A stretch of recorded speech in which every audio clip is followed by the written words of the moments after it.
Good morning everyone. दोस्तों, आज है जुलाई 19 2023 और हम लोग करेंगे द हिंदू न्यूज़पेपर के एनालिसिस। मेरा नाम है सितेंद्र चौधरी और आज फिर से हम लोग टॉपिक्स यहाँ पे कुछ करने वाले हैं। वैसे आज ज्यादातर टॉपिक रिपीटेड रहने वाले हैं।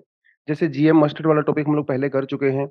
कॉमनवेल्थ वाला जो टॉपिक है ये थोड़ा सा नया रहेगा। काफी समय पहले हम लोगों ने इसके बारे में बात किया था और आज इस टॉपिक में आपको बताऊंगा कि कॉमनवेल्थ के अंदर अभी क्या डेवलपमेंट हो रही है। कॉमनवेल्थ गेम्स को लेके काफी कंट्रोवर्सी भी हुई है और क्या इंडिया को कॉमनवेल्थ के अंदर रहना चाहिए कि नहीं रहना चाहिए। तो ये टॉपिक हमारे लिए थोड़ा सा नया है।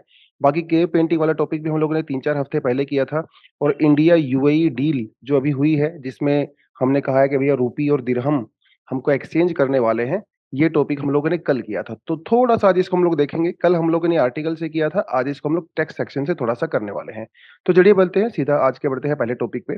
तो पहले टॉपिक की ही बात करते हैं, India UAE deal to trade with the rupees. देखिए, जो स्टूडेंट नए हैं प्लेटफॉर्म के ऊपर उनके लिए पूरा कंटेंट यहाँ पे दिया हुआ है, क्योंकि कल जिन स्टूडेंट्स ने अटेंड किया था लेक्चर उनके पास ये पूरा ऑलरेडी कंटेंट है अवेलेबल। एक दो स्लाइड मैंने इसमें सिर्फ ऐड किया है। बाकी जो नए स्टूडेंट हैं उनके लिए बिल्कुल नया कंटेंट होगा। जो पुराने स्टूडेंट हैं उनके लिए रिवीजन वाला टॉपिक रहने वाला है। तो देखिए, बात ये है कि अभी हमारे प्राइम मिनिस्टर ने जो है वो पेरिस में यात्रा की थी। पेरिस में आते हुए बीच में रास्ते में हमारे जो पीएम है वो यूएई रुके और यूएई में दो बहुत जबरदस्त डील की गई। ये दो डील हैं जो जिनके बारे में इतनी ज्यादा बातचीत हो रही है। पहली डील ये है कि हम लोग लोकल करेंसी को प्रमोट करने वाले हैं। यानी इंडिया और यूएई के बीच में जो ट्रेड होगी वो हमारी लोकल करेंसी में होगी। यूएई की जो करेंसी है उसका नाम होता है दिरहम, इंडिया की करेंसी है उसका नाम होता है रुपी, आपको अच्छे से पता है। तो पहली डील तो ये की गई। दूसरी जो डील की गई वो रही इंटरलिंकिंग पेमेंट सिस्टम, यानी कि हमारा जो यूपीआई सिस्टम है, यूपीआई सिस्टम के जैसा मिलता जुलता एक सिस्टम यूएई के अंदर भी एग्जिस्ट करता है। तो क्या हम दोनों सिस्टम को इंटरलिंकिंग कर सकते हैं? क्या इंडिया में के जो लोग रहते हैं यूएई में वो यूपीआई से पेमेंट ट्रांसफर कर सकते हैं? तो ये दो चीजों पे यहाँ पे डील होने वाली है। इसके लिए हम लोग क्या करेंगे, एक लोकल करेंसी सेटलमेंट सिस्टम बनाया जाएगा जिसमें बायलेटरली यानी कि दोनों देशों के बीच में रूपी और दिरहम के बीच में ट्रेड आराम से की जा सकती है। पहली बात तो ये, इससे होगा क्या, the benefit of this thing is going to be exporters और इंपोर्टर्स, इनको बहुत मजा आने वाला है। क्योंकि when we talk about the current and the capital account, current account का मतलब होता है इंपोर्ट एंड एक्सपोर्ट। इंपोर्ट और एक्सपोर्ट करना बहुत ज्यादा आसान हो जाएगा क्योंकि अब ये हमारी लोकल करेंसी में हम लोग कर सकते हैं। इससे क्या बेनिफिट होता है? देखिए, अभी हम लोग जो ट्रेड करते हैं वो डॉलर में करते हैं। डॉलर एक थर्ड कंट्री की करेंसी है, इंडिया और यूए की करेंसी तो नहीं है। तो जो थर्ड कंट्री की करेंसी के अंदर ट्रेड करते हो तो वो एक्सचेंज मार्केट फ्लक्चुएशन से इंपैक्ट होती है और आपको काफी ज्यादा ट्रांजैक्शन फीस भी देनी पड़ती है और उस सेटलमेंट में भी टाइम लगता है। तो इंडिया से जो लोग पैसा भेजते हैं और यूएई से इंडिया में पैसा भेजते हैं रेमिटेंस के तौर पे, तो उनको ट्रांजैक्शन कॉस्ट देनी पड़ती है, सेटलमेंट में टाइम लगता है। ऐसे ही हमारे जो इंपोर्टर्स हैं, जो एक्सपोर्टर्स हैं, उनको भी टाइम लगता है और चीजें लगभग महंगी हो जाती हैं क्योंकि ट्रांजैक्शन कॉस्ट काफी ज्यादा हो जाती है। तो ये बेनिफिट होने वाला है इस ट्रेड का। दूसरी बात, इंडिया और यूएई एक बहुत बड़े ट्रेड पार्टनर भी हैं आपस में। जब हम लोग इंडिया की बात करते हैं तो काफी सारी चीजें हम लोग यूएई के अंदर एक्सपोर्ट करते हैं, जैसे mineral fuel, mineral oil and products, bituminous substance, mineral waxes, pearls, precious stones, metals, electric machinery, ये सब हम लोग एक्सपोर्ट करते हैं। यूएई से हम लोग ज्यादातर क्या इंपोर्ट करते हैं? Petroleum related products, crude oil वगैरह हम करते हैं, थोड़ा बहुत नेचुरल गैस वगैरह भी करते हैं। $85 बिलियन का हमारा ट्रेड है लास्ट ईयर में। हालांकि जिसमें ज्यादातर ट्रेड $50 के आसपास तो इंपोर्ट ही रहता है, यूएई से हम लोग जो पेट्रोलियम मंगवाते हैं। बट फिर भी हमारा ट्रेड जो है over a period of time increase हो रहा है। और लास्ट ईयर हम लोगों ने क्या किया था, फ्री ट्रेड अग्रीमेंट भी किया था, उसकी वजह से भी ट्रेड में काफी ज्यादा बूस्ट यहाँ पे आया है। यूपीआई कैसे काम करेगा? देखिए, एक तो हम लोगों ने बात कर लिया, करंट अकाउंट जो होता है इंपोर्ट एक्सपोर्ट वो हम लोग रुपये में कर सकते हैं, दिरहम में कर सकते हैं। उसके अलावा जो एक और बात यहाँ पे की गई है वो है यूपीआई के बारे में। यूपीआई से मिलता जुलता एक और सिस्टम होता है यूएई के अंदर जिसे कहा जाता है इंस्टेंट पेमेंट प्लेटफॉर्म, आईपीपी। तो इसमें क्या होगा, अगर ये जो हम लोगों ने अग्रीमेंट किया है अगर ये लागू हो जाता है, अप्लाई हो जाता है, तो इसमें हम लोग कार्ड स्विच कर सकते हैं। यानी कि जो हमारा रुपये कार्ड है जो इंडिया में हमें मिलता है, उसको हम लोग स्विच कर सकते हैं यूएई के कार्ड से, जो उनके बैंकों के द्वारा उनको दिया जाता है। इससे क्या होगा, जो ट्रांजैक्शन होगी अलग अलग पेमेंट सर्विस प्रोवाइडर्स के बीच में, वो बिल्कुल सीमलेस होगा।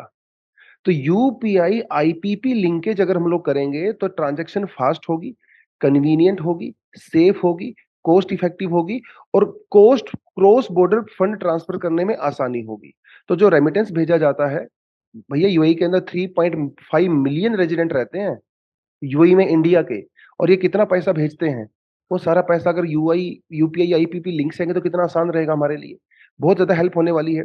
तो इन sending the remittance back home, देखिए और क्या कह रहा है ये कह रहा है कि अगर यूपीआई और आईपीपी दोनों कन्वर्ज हो जाते हैं या दोनों के बीच में ट्रांजैक्शन हो जाती है तो ये 10% से भी जो है सस्ता हो सकता है रेमिटेंस को सेंड करना। मतलब 10% की ट्रांजैक्शन कॉस्ट उसके ऊपर बच जाएगी। कितनी बड़ी बात है ये, क्योंकि जो आदमी यूएई के अंदर रह रहा है वो क्या है, वो लो स्किल वर्कर है, वो हाई स्किल वर्कर नहीं है जैसे अमेरिका में रह रहे हैं, ऑस्ट्रेलिया में रह रहे हैं।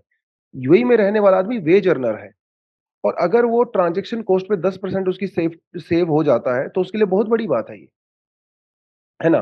तो ये एक तो उस तरीके से काम करेगा। सिंगापुर, ऑस्ट्रेलिया, कनाडा, ओमान, कतार, US, Saudi Arabia, UAE, UK और हांगकांग, यहाँ पे सबसे ज्यादा जो है इंडिया के लोग रहते हैं, और हो सकता है आने वाले समय में ये सभी लोग यूपीआई सिस्टम के अंदर आए, लेकिन फिलहाल हम लोग यूएई से शुरुआत इसकी करने वाले हैं। रेमिटेंस की बात अगर हम लोग करें कि 2022 में 111 बिलियन डॉलर का रेमिटेंस इंडियंस ने यूएई से इंडिया में भेजा था, और ये हमारी जीडीपी का 3.3% है। मतलब बहुत ज्यादा कंट्रीब्यूट करते हैं हमारी जीडीपी में, जिनमें से 28% जो रेमिटेंस आया था वो गल्फ कंट्री से आया था। गल्फ कंट्री मतलब जैसे यूएई, ओमान, यमन, सऊदी, ये सब गल्फ कंट्री के अंदर आते हैं। 28% यहाँ से आता है। फर्क ये है, जो गल्फ कंट्री से इंडिया में रेमिटेंस आता है वो ज्यादातर लो स्किल्ड वर्कर्स होते हैं, लेकिन जो अमेरिका से, सिंगापुर से या ब्रिटेन वगैरह से आता है वो हाई स्किल्ड होते हैं, जो कि 36% रेमिटेंस हमारा होता है, लार्जली यूएस से, यूके और सिंगापुर से जो आता है। तो ये थोड़ा सा आर्टिकल आपके लिए मैंने डाला है। हालांकि कल हम लोग इसके बारे में डिटेल में डिस्कशन हम लोगों ने किया था कि इसका पूरा बेनिफिट क्या होगा, कुछ चैलेंजेस भी हम लोगों ने बात किया था, इंडिया यूए के रिलेशन की जो सिग्निफिकेंस है उसके बारे में बात किया था, और ये पूरा जो इशू है जो अभी मैंने आपसे बात किया है वो सब भी हम लोगों ने यहाँ पे मेंशन किया हुआ है। तो ये कल वाला आर्टिकल था, तो थोड़ा सा रिवीजन रहेगा, बाकी इसमें और कुछ खास है नहीं। चलिए, A fascinating fusion of the rock art in AP's रुद्रगिरी। ये ध्यान रखें, रुद्रगिरी। 2 हफ्ते पहले भी एक आर्टिकल आया था जिसमें हमने रुद्रगिरी के बारे में बात नहीं किया था, गुंटूर के बारे में बात किया था।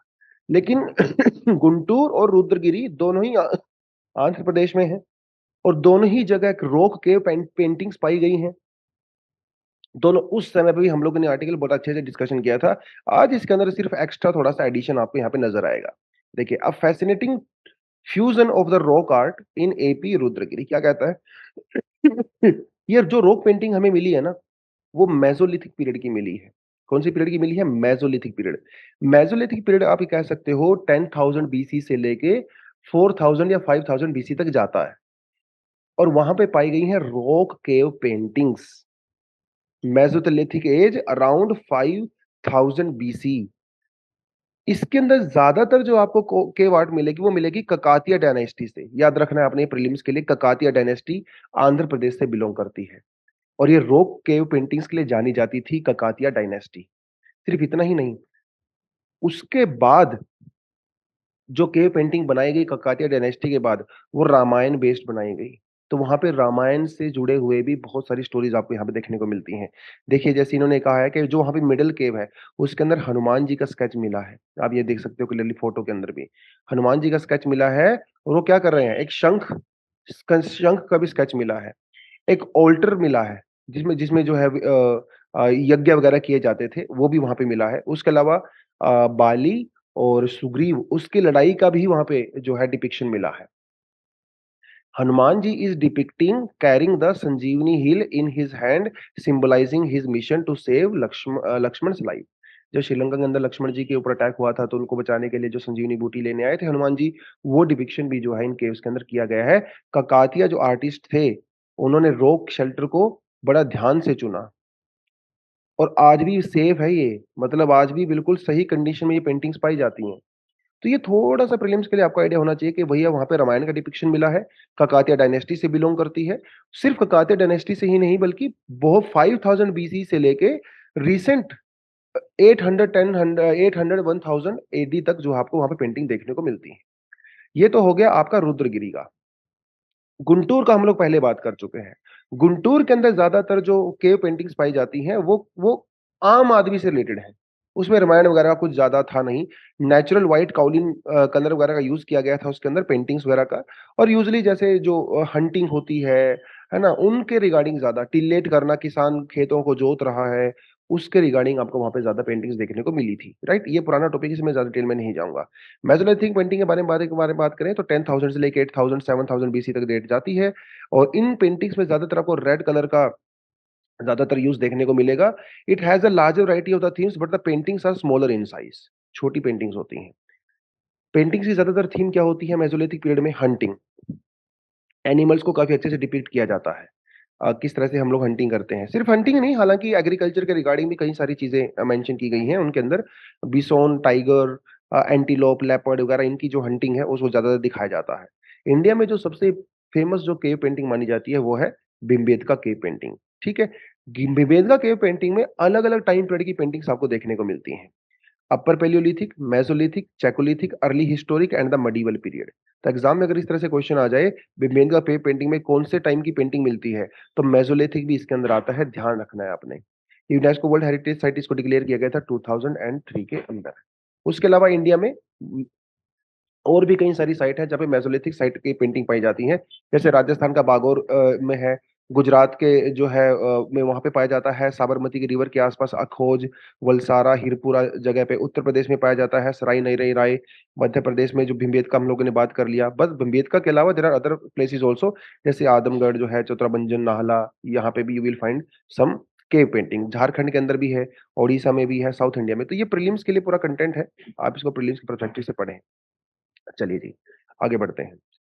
कहता है an anachronism the Commonwealth Games will struggle to be financially viable. देखिए, ये डिस्कशन सिर्फ आज से नहीं हो रहा है, ये डिस्कशन बहुत पहले से हो रहा है। चाहे आप ओलंपिक की बात करें, चाहे आप एशियान गेम्स की बात करें, एशियन गेम्स की बात करें, चाहे आप कॉमनवेल्थ गेम की बात करें। जिन भी शहरों में ये गेम्स होते हैं, वो फाइनेंशियली वायबल नहीं होते हैं। नए-नए स्टेडियम्स बनाए जाते हैं, गेम खत्म हो जाते हैं, वो स्टेडियम ऐसे ही बर्बाद हो जाते हैं, उनका ज़्यादा यूज़ नहीं होता है बाद में। उसके अलावा जो एनवायरमेंटल डिस्ट्रक्शन होता है वो अलग से है। और यूएई के अंदर तो अभी जो है वो किया गया था, फुटबॉल वर्ल्ड कप किया गया था, तो उसमें तो लेबर के साथ जो हुआ है एक्सप्लॉइटेशन, ह्यूमन राइट्स वायलेशन हुआ है, उसकी भी बहुत ज़्यादा ज़िक्र किया गया था, राइट? तो ऐसा ही केस अभी आया है ऑस्ट्रेलिया से। जो कॉमनवेल्थ गेम होने थे 2026 के अंदर, ऑस्ट्रेलिया का एक सिटी है विक्टोरिया। विक्टोरिया ने कहा था कि हम उनको होस्ट करेंगे, लेकिन अभी विक्टोरिया ने अपने नॉमिनेशन को विथड्रॉ कर लिया है। उन्होंने कहा है कि भैया हमसे ना हो पाएगा ये कॉमनवेल्थ गेम्स। क्यों नहीं हो पाएगा? क्योंकि कॉस्ट, विक्टोरिया सिटी ने अंदाजा लगाया था कि लगभग 2.6 बिलियन ऑस्ट्रेलियन डॉलर का खर्चा आएगा। लेकिन अभी उन्होंने हिसाब किताब लगाया तो वो बोल रहे हैं भैया 6,000 या इससे भी ज़्यादा 6 बिलियन या इससे भी ज़्यादा जा सकता है। विक्टोरिया के जो प्रीमियर हैं मिस्टर डेनियल एंड्रयूज़, इन्होंने कहा कि अभी ये मेरे बस की बात नहीं है। क्योंकि मैं स्टेडियम से पैसा खर्चा नहीं करूँगा। क्योंकि 6 बिलियन डॉलर अगर आप स्टेडियम पे पैसा खर्चा करोगे, आपको पैसा कहाँ से निकालना पड़ेगा? हॉस्पिटल से, स्कूल से। उन्होंने कहा कि मेरे लिए हेल्थ, एजुकेशन ज़्यादा इम्पोर्टेंट है। गेम्स मेरे लिए ज़्यादा इम्पोर्टेंट नहीं है। इसलिए उन्होंने अपने नाम को विथड्रॉ कर लिया है। और ऐसा पहली बार नहीं हुआ है, पहले भी हुआ था। 2022 में डरबन में गेम होने वाले थे, लेकिन डरबन ने मना कर दिया। फिर वो गेम कहाँ पे हुए? बर्मिंघम में हुए, यूके के अंदर हुए। तो ये जो इस तरह के जो मल्टी स्पोर्ट्स इवेंट्स होते हैं, वो सिर्फ 12 दिन के लिए ना, only for 12 days Commonwealth game होने वाले थे। 12 दिन के लिए 6 बिलियन डॉलर का खर्चा करना, क्या ये सही बात है? ऑफ कोर्स नहीं है। तो इसलिए उन्होंने अपने नाम को यहाँ से वापस ले लिया। तो ये एक ऑस्ट्रेलिया के लिए बहुत बड़ी एक ह्यूमिलिएशन भी है, राइट? एक डिसअपॉइंटमेंट भी है कि वो इतना बड़ा इवेंट जो है करने वाले थे, अभी वो नहीं कर रहे हैं। दिल्ली में 2010 के गेम हुए, राइट? उसके अंदर जो भी करप्शन हुआ वो सबने देखा। हालाँकि इंडियन स्पोर्ट्समैन कॉमनवेल्थ गेम में बहुत अच्छा परफ़ॉर्म करते रहे हैं over a period of time, और इसका आप कॉमनवेल्थ गेम से भी लगा सकते हो। उसके बाद जो भी हुए हैं इंडिया वाले उसमें अच्छा परफ़ॉर्म करते हैं। लेकिन सवाल वो नहीं है। सवाल ये है कि कॉमनवेल्थ की इम्पोर्टेंस लगातार कम होती चली जा रही है। कंट्री वहाँ से अपने नाम वापस ले रही हैं, स्पोर्ट्स कोई कंडक्ट कराने में इंटरेस्टेड नज़र नहीं आ रहा है। क्योंकि कॉस्ट बेनिफिट अगर आप करते हैं तो नुकसान ज़्यादा है, बेनिफिट कम है। तो कॉमनवेल्थ नेशंस ऑल ओवर होता क्या है? It's a group of 54 countries. जहाँ पे you will find many countries from Africa, Asia, America, Europe, Pacific, Commonwealth and all that. लेकिन इसके जो हेड है, वो है ब्रिटिश मोनार्क, यानी कि जो क्वीन थी पहले, अब इनके जो सुपुत्र हैं, वो इसके हेड होंगे। कॉमनवेल्थ एक ऐसे कंट्रीज का ग्रुप है जो कि फॉर्मर ब्रिटिश कॉलोनीज हुआ करती थी, लेकिन ऐसा कोई हार्ड एंड फास्ट रूल नहीं है। जैसे आप रवांडा का एग्जांपल देखें, मोजाम्बिक का एग्जांपल देखें, ये ब्रिटिश कॉलोनीज नहीं थी, उसके बावजूद भी इनको कॉमनवेल्थ के अंदर इंट्रोड्यूस किया गया है। तो ऐसा कोई रूल नहीं है, ये थोड़ा आपने ध्यान रखना है, प्रीलिम्स में इस तरह की स्टेटमेंट आ सकती है। अगर हम लोग देखिए 1947 या उसके आसपास जो ब्रिटिश कॉलोनीज थी, उन्होंने फ्रीडम उनको मिलना शुरू हो गया था। तो 1947 के बाद जब इंडिया और में 47 में इंडिया पाकिस्तान का जब इंडिपेंडेंस मिला, या जो पार्टीशन हुआ, उसके बाद जो है कॉमनवेल्थ ने में मॉडर्न रूप हासिल करना शुरू किया। 1950 में इसका नाम चेंज कर दिया हम लोगों ने, पहले इसका नाम हुआ करता था British Commonwealth of the Nations. फिर बाद में हम लोगों ने इससे ब्रिटिश वर्ड निकाल दिया। Now this is Commonwealth of the Nations. British जो मोनार्क है वो अभी भी इसके हेड है, पहले भी इसके हेड हुआ करते थे। 1965 में they had a proper secretariat. पहले कॉमनवेल्थ का कोई अपना कॉन्स्टिट्यूशन नहीं था, लेकिन 2012 के अंदर हम लोगों ने एक कॉन्स्टिट्यूशन भी इसका अडॉप्ट कर लिया। हर 2 साल के बाद इसकी मीटिंग होती है और इस मीटिंग को कहा जाता है चोगम। क्या कहा जाते हैं? Commonwealth head of the government meet. और आजकल तो क्या हो गया है, जब कॉमनवेल्थ का ये जो मीटिंग होती है, इंडिया वाले तो इसमें जाते ही नहीं है। मतलब प्राइम मिनिस्टर नहीं जाते हैं, किसी और को भेज देते हैं, क्योंकि इसकी इतनी इंपॉर्टेंस अभी नहीं रही है। इंडिया भी इस बात को मानता है। कॉमनवेल्थ यानी कि जो हेड ऑफ द गवर्नमेंट की जो मीटिंग होती है, इसके अंदर जो भी डिसीजन लिए जाते हैं, वो किसी के ऊपर बाइंडिंग नहीं होते हैं। मानना है तो मानो, नहीं मानना है तो नहीं मानो। लेकिन कॉमनवेल्थ ग्रुप ये इंश्योर करता है कि उसके अंदर जो भी कंट्री है, वो कुछ वैल्यूज को, कुछ प्रिंसिपल्स को फॉलो करें।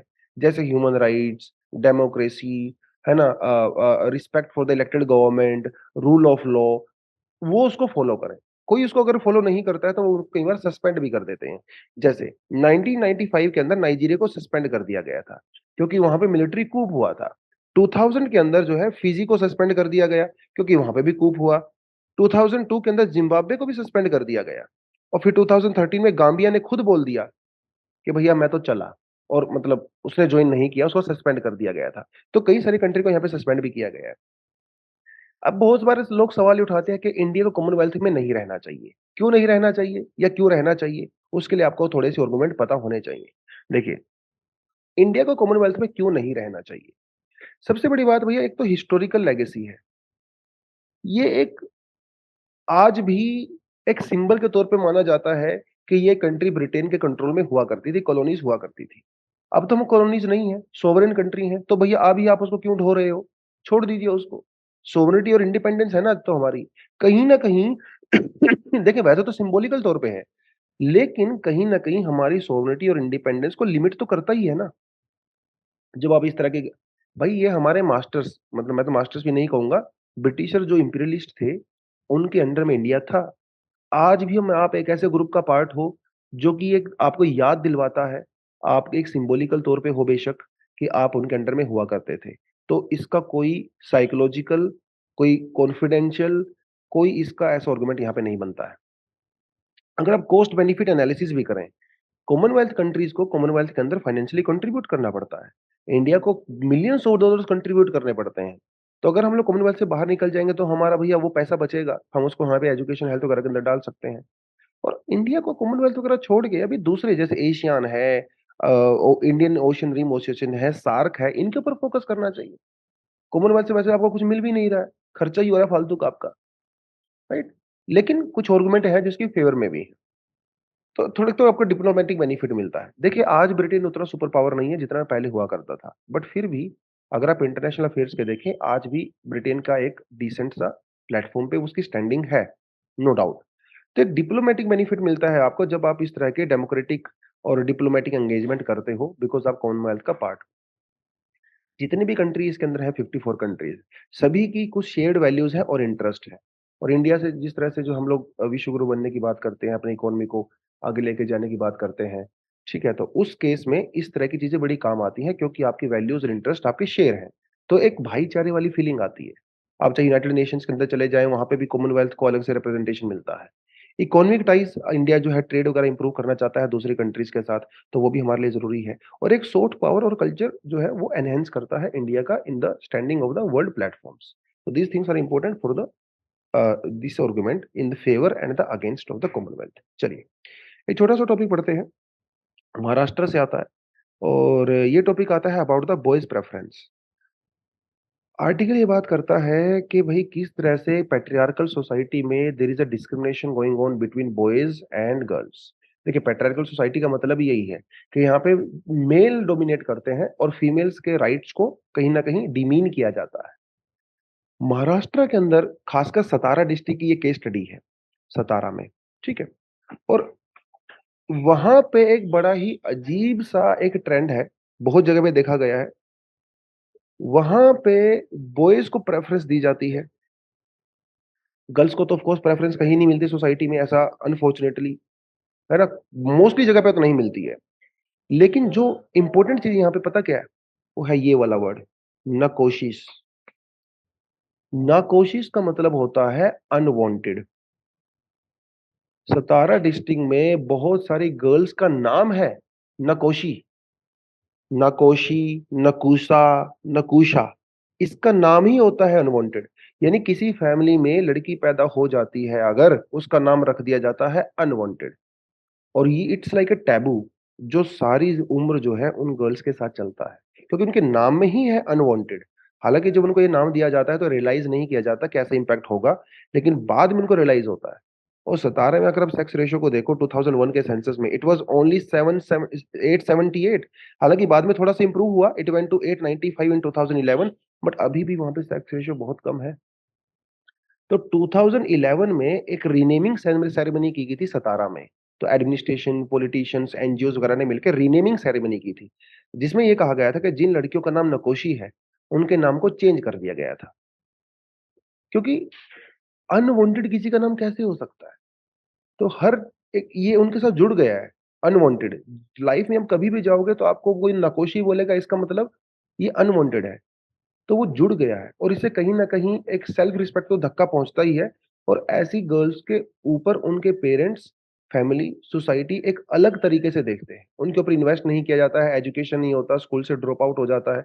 इस तरह की चीज़ें होती हैं। जो है फीटिसाइड होता है। तो सेव द गर्ल जो है कैंपेन चलाया गया था जिसके अंदर ये जो है रीनेमिंग किया गया था ऑफ दीज़ गर्ल्स, राइट? अब ये कहते हैं कि भैया ये जो अप्रोच है वो सिर्फ़ एक टोकन अप्रोच है। इसका ग्राउंड पे कोई बेनिफिट नज़र नहीं आया है। देखिए, नाम आपने चेंज कर दिया, ठीक है। लेकिन उससे हुआ क्या?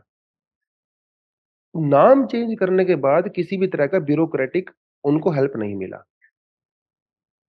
उनको कोई इंसेंटिव नहीं दिए गए, ठीक है? उनके पेरेंट्स को कोई फाइनेंशियल असिस्टेंस नहीं दिया गया, सिर्फ नाम चेंज कर दिया। तो सिर्फ नाम चेंज करने से क्या होगा?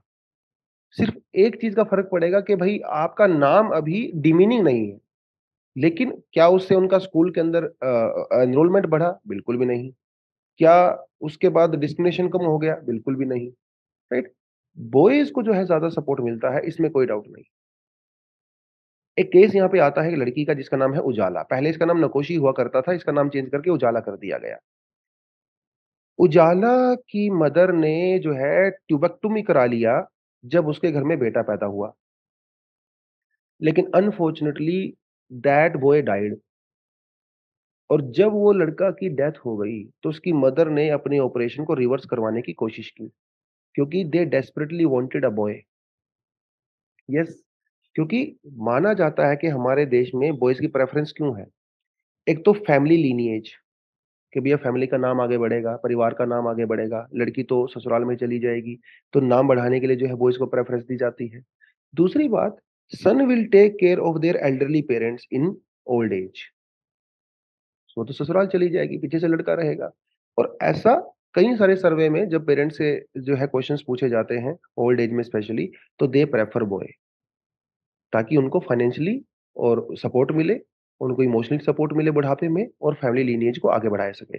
तो बेसिकली केस स्टडी है ये सतारा के नाम पे, जिसमें ये कहा गया कि सिर्फ नाम चेंज करने से कुछ नहीं होगा, एजुकेशनल सपोर्ट भी चाहिए, काउंसलिंग चाहिए, फाइनेंशियल असिस्टेंस चाहिए for the education and the health care, तब जाके कुछ होगा। तो वहाँ पे अभी जो ये डेरोगेटरी नेम वगैरह रखे जाते हैं, इसको बैन कर दिया गया है, but this is not the final solution.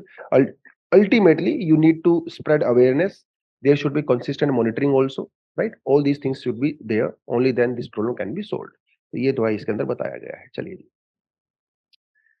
ये हम लोगों ने कर लिया। Push for the GM mustard disregarding science the law. ये टॉपिक जीएम मस्टर्ड वाला हम लोगों ने पहले कर लिया था, क्योंकि गवर्नमेंट ने ग्रीन सिग्नल दे दिया है जीएम मस्टर्ड को। जीएम मस्टर्ड को ग्रीन सिग्नल दे दिया गया है। अब इसके लिए हो गया हंगामा। हंगामा कई तरीके से हो गया। पहली बात तो कुछ एनजीओ जो है they went to Supreme Court of India against this decision of the government. इनका ये कहना है कि ये एक एचटी क्रॉप है। एचटी क्रॉप का मतलब होता है हर्बिसाइड टॉलरेंट क्रॉप। हर्बिसाइड क्या होता है? देखिए, हर्ब्स मतलब जो अनवांटेड जो वीड होती है, अनवांटेड जो पेड़ पौधे होते हैं हमारी फसलों के बीच में, उनको किल करने के लिए, उनको मारने के लिए हर्बिसाइड का छिड़काव किया जाता है। ठीक है? हर्बिसाइड का छिड़काव जब करते हैं तो हमारी जो मेन क्रॉप होती है वो भी डैमेज हो जाती है। लेकिन जो ये जीएम क्रॉप नई आई है मस्टर्ड की, इसके अंदर उस हर्बिसाइड का कोई नेगेटिव इंपैक्ट नहीं होता। मान के चलिए बीच में जस्टर्ड जीएम मस्टर्ड का पौधा है, इसके आसपास जो है वो अनवांटेड हर्ब्स हैं। अपने आपने इसके ऊपर स्प्रे किया, ये तो सेफ हो गया, लेकिन आसपास की जो हर्ब्स थी वो मर गई। इसका मतलब ये हुआ कि जीएम क्रॉप को अगर हम लोग लगाएंगे तो किसान ज्यादा हर्बिसाइड्स का यूज करेंगे। हर्बिसाइड का यूज करने से जो इंडिजिनस वैरायटीज होती हैं हर्ब्स की, हमारी जो सोइल की फर्टिलिटी होती है वो बहुत डैमेज होती है।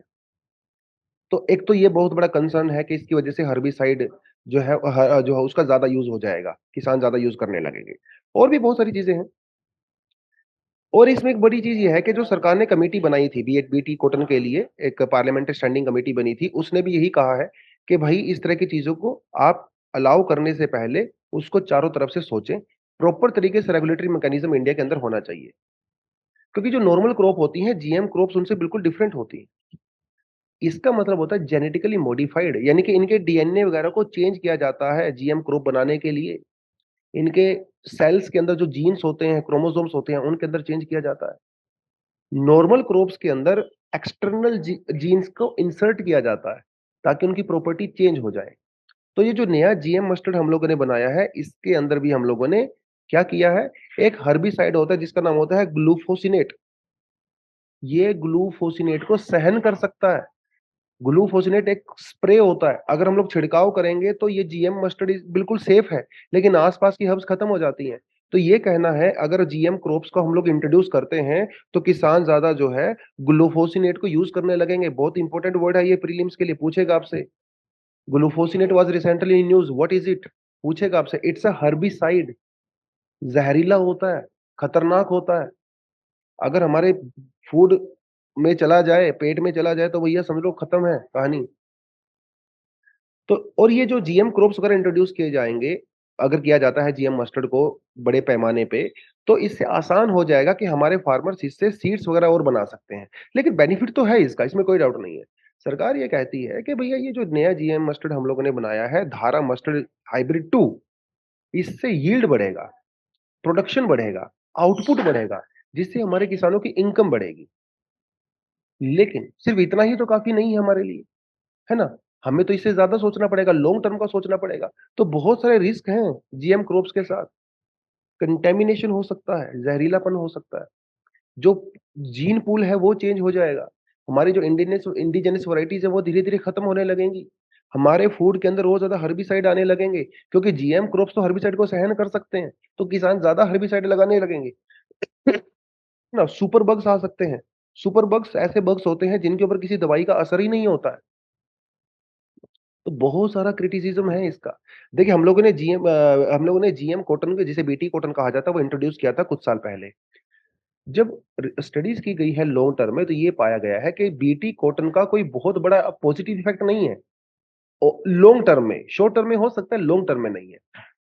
दूसरी बात, सरकार ने जब बीटी मस्टर्ड के लिए प्रपोजल रखा, तो उसको पब्लिक डोमेन में नहीं रखा, यानी कि वो पूरी तरह से ट्रांसपेरेंट नहीं, राइट? उसके अलावा जो एनवायरमेंटलिस्ट हैं, जो साइंटिस्ट हैं, जो जीएम मस्टर्ड के अगेंस्ट में बात कर रहे हैं, सरकार ने उनके आर्गुमेंट्स के अगेंस्ट में कोई प्रॉपर रिस्पॉन्ड ही नहीं किया है। और सरकार का ये कहना है कि एचटी क्रॉप नहीं है, मतलब हर्बिसाइड टॉलरेंट क्रॉप नहीं है, जो कि सरकार को आर्गुमेंट बिल्कुल खत्म है। सब साइंटिस्ट लोग ये मानते हैं कि एक एचटी क्रॉप है। एचटी क्रॉप अगर इंट्रोड्यूस की जाती है सिस्टम में, तो किसान ज्यादा हर्बिसाइड्स का यूज करते हैं, विच इज टॉक्सिक। सरकार कह रहे हैं नहीं नहीं, एचटी को क्रॉप नहीं है, ये तो सिर्फ आपकी यील्ड को इंप्रूव करेगी, मतलब प्रोडक्शन बढ़ाएगी। बट हर वो क्रॉप जो कि हर्बिसाइड को विदस्टैंड कर सकती है, वो एचटी क्रॉप होती है। तो पहली बात, अब यहाँ पे दो तीन चीजें हैं। पहली बात तो ट्रांसपेरेंसी नहीं है। दूसरी बात, सरकार प्रॉपर आर्गुमेंट नहीं रख रही है। तीसरी बात, सरकार सुप्रीम कोर्ट में गुमराह गुमराह करने की कोशिश कर रही है, ये कह के कि एचटी क्रॉप नहीं है, जबकि सब साइंटिस्ट लोग मानते हैं कि एचटी क्रॉप है। तो जैसा कि हमारी पार्लियामेंट की स्टैंडिंग कमेटी ने कहा है कि भाई देखिए, आप इंट्रोड्यूस करिए, कोई बात नहीं, लेकिन there should be proper regulatory system and there should be utmost question, मतलब उच्च दर्जे की सावधानी बरतने की रिक्वायरमेंट है before releasing GM food in the system. ठीक है, तो ये थोड़ा-सा आपको आर्गुमेंट देखना है। रिपीटेड सा टॉपिक है, पहले हम लोग कर चुके हैं, इसलिए मैं बहुत डिटेल में गया नहीं, लेकिन आप कंटेंट पढ़ोगे तो आपको बिल्कुल आसानी से समझ में आ जाएगा। तो आपके पास 2-3 क्वेश्चन यहाँ पे होते हैं कि जीएम क्रॉप क्या होता है? ये आपको पता होना चाहिए। इसके पॉजिटिव साइड क्या होती हैं? ठीक है, इसकी नेगेटिव साइड क्या होती है? प्रीवियसली जो हम लोगों ने जीएम क्रॉप्स इंट्रोड्यूस इंडिया में किए हैं, जैसे बीटी कॉटन की हम लोग बात करते हैं, ठीक है? उसके बारे में आपको थोड़ा-सा आइडिया होना चाहिए। उसके अलावा जो करंट में जो सिचुएशन चल रही है, किसको लेके, जीटी मस्टर्ड, जीएम मस्टर्ड को लेके, इसके लेके क्या-क्या पॉजिटिव आर्गुमेंट है और क्या-क्या नेगेटिव आर्गुमेंट है। जीएम मस्टर्ड में हम लोगों ने क्या इंट्रोड्यूस किया है, डीएनए जो चेंजेस हम लोगों ने किए हैं, वो आपको पता होना चाहिए। जो हम लोगों ने हर्बिसाइड की बात की है, वो आपका नाम पता होना चाहिए। तो ये थोड़ा-सा जीएम क्रॉप्स के अलावा इस तरह की चीज़ें, उसके अलावा जो नेगेटिव साइड में कुछ एथिकल कंसर्न्स भी हैं, वो आपको पता होने चाहिए। तो ये चीज़ें थोड़ा-सा आप यहाँ पे कर सकते हो। तो दोस्तों, आज के लिए इतना ही था। Thank you very much, all the best. जय हिंद।